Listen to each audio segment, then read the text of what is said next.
নির্বাচনী আচরণবিধি লঙ্ঘনের ১৪৪টি ঘটনায় এ পর্যন্ত ৯৪টি মামলা হয়েছে। জরিমানা করা হয়েছে ৯ লাখ টাকার বেশি, জানিয়েছেন নির্বাচন কমিশনার আনোয়ারুল ইসলাম। নির্বাচনী পরিবেশ সন্তোষজনক বলেও দাবি করেন তিনি। এদিকে জাতীয় পার্টিকে নিষিদ্ধ করার দাবিতে নির্বাচন কমিশনের সামনে বিক্ষোভ করেছে জুলাই ঐক্য নামের একটি সংগঠন। জাতীয় নির্বাচনকে সামনে রেখে বিভিন্ন কর্মসূচি পালন করছে রাজনৈতিক দল এবং প্রার্থীরা। কোথাও কোথাও আচরণবিধি লঙ্ঘন কিংবা হামলা পাল্টা হামলার ঘটনা ঘটছে, তবে দৃশ্যমান কোনো অ্যাকশন দেখা যাচ্ছে না নির্বাচন কমিশনের। এ নিয়ে মঙ্গলবার নিজ কার্যালয়ে সাংবাদিকদের প্রশ্নের জবাব দেন নির্বাচন কমিশনার আনোয়ারুল ইসলাম। আচরণবিধি ভঙ্গ হয়েছে ১৪৪টা। এর প্রেক্ষিতে তারা বিভিন্ন মেয়াদে যে জরিমানা করেছেন সেটি হয়েছে ৯,৫,৫০০ টাকা। মামলার সংখ্যা হয়েছে ৯৪টা।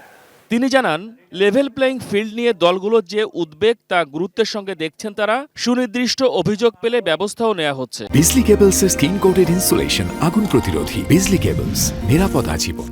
প্রত্যেকটা অভিযোগই আমরা খুব মনোযোগের সাথে শুনেছি এবং প্রত্যেকটা অভিযোগের সমাধানের জন্য আমরা ইতিমধ্যে প্রয়োজনীয় ব্যবস্থা নিয়েছি।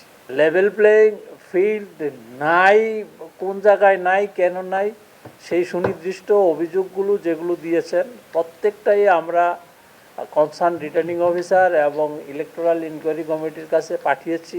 আমরা তো মনে করি যে শতভাগ আস্থার সাথে জনগণ এই নির্বাচনে অংশগ্রহণ করছে, রাজনৈতিক দলগুলো অংশ নিচ্ছে এবং একটা উৎসবমুখর পরিবেশ, মাঠে ঘাটে নির্বাচন প্রচারণা চলছে। এগুলো তো আস্থারই বহিঃপ্রকাশ।